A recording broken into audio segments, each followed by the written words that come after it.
if the case is before immigration judge, or same thing happens when the previous deportation order is there.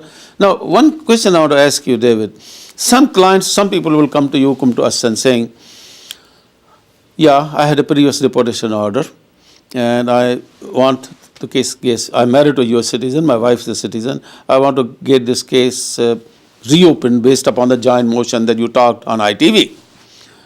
But I'm worried. If they deny that, can they deport me? Can they arrest me? If the judge says no, can I be thrown out of the country? There's no clear guidance on that, but it's a practical issue as to how the government official, whether it's ICE or government, will deal with that issue. But one question always, people come to us, they are worried. I'm willing to do that, I'm willing to hire you, I'm willing to pay the fees also, but I'm worried. Right, and Michael, it's a very legitimate concern, and unfortunately, there's no guarantee that we can give that the government is not going to go after a person like that. However, obviously, now with this prosecutorial discretion memo in place, we know that that would be considered probably, unless there were some other factors involved, one of those low priority cases whereby you probably would be able to tell the person with a certain degree of confidence that chances are, if you have the equities on your side, that they could feel comfortable going forward and making that request for the joint but at least what we can do based upon our experience, we can look at the factors and tell him that the most likely you have a good case that they probably, based upon these guidelines, even if they do not agree or to sign a joint motion, they are less likely or not likely to physically put you back on the plane back home. That's right. That's right. I don't know how much time you have left, but very quickly, can you touch base with the H-1B entrepreneurial and the EB-2 changes that have taken place by the new memorandum on that? Sure, Michael. Actually, that was one of the things that we wanted to cover today, and obviously it probably warrants a lot more time and discussion. But essentially, there's an underpinning or policy which seems to indicate that the government is going to institute a more liberal policy to granting H-1Bs and also green cards for individuals who are coming to the United States to invest money and to create jobs for U.S. workers. David, I'll interrupt you. Before this, the policy wasn't the policy that if a person owns a company, his own company, and that company applies for the owner, H-1B visa, was there a problem in that previous to this memorandum? I think they were looking in terms of whether there is really an employer-employee relationship that is required on an H-1 case. But now I think it's more clear. It's not only clear, it also looking into the factor of creation of employees or jobs.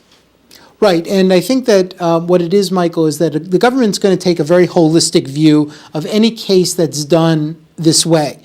But one of the things that they're going to be focused on is what is the ownership position that the individual has. Do they have a 100% ownership position? Do they have a percentage of owner position with several venture capitalists that are involved? So again, I think that it's critical that if someone feels that they're in a position, a job position, where they can generate jobs for U.S. workers and they're investing in the United States and also doing possibly a business that's in the nation's interest, then what they should do is seek qualified legal counsel to be able to put forth those arguments in the appropriate business immigration classification so that they can get their green cards or their non-immigrant visas working toward their green cards in the United States. Same thing, they have expanded the employment second preference category on the same guidelines.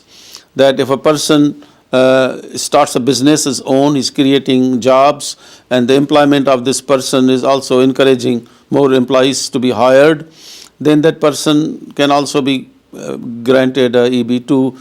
Would that be even without having an employer? Isn't that a person on EB-2 on an entrepreneurial memo? That's right, Michael. Actually, what you're talking about is the national interest waiver, which is an EB-2 case. Yes. But it's interesting to point out that this memorandum doesn't really change the law because the prior case that was one of the guidelines, it was a case that came out called Mississippi Phosphate. In Mississippi Phosphate, it set forth several factors that would be in the nation's interest. And one of those, of course, was generating jobs for U.S. workers and investing in the United States. So really, what this is more a more consistent policy with Mississippi Yeah, phosphate. but prior to that, there was always a question in immigration service officials following that when papers were filed. But I think by doing this, they've clarified, and there's going to be a clear guideline even to the adjudicating officers that that is the policy now. Don't raise issues on that.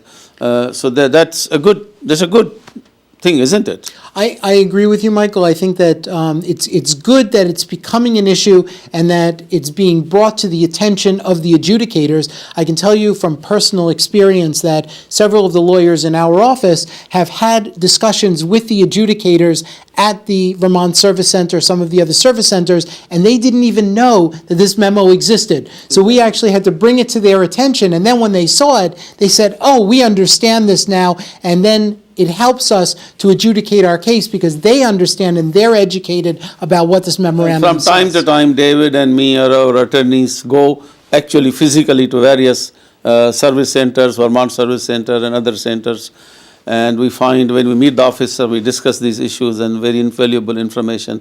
A last word I want to say about premium processing. I believe that the Premium Immigration Service is going to open up premium processing to the EB first category, EB1, and also the EB5 investor category. They are moving in that direction shortly. That may happen soon, which means if a person invests $500,000 in an investment regional center and goes under premium processing, he can get an approval within 2 weeks. So that will speed up both the EB1 adjudications and also the EB5 category.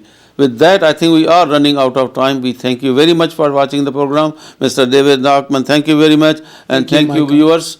We look forward to come back on this station every Sunday at 11:15 a.m. Please keep us watching. Thank you very much and goodbye.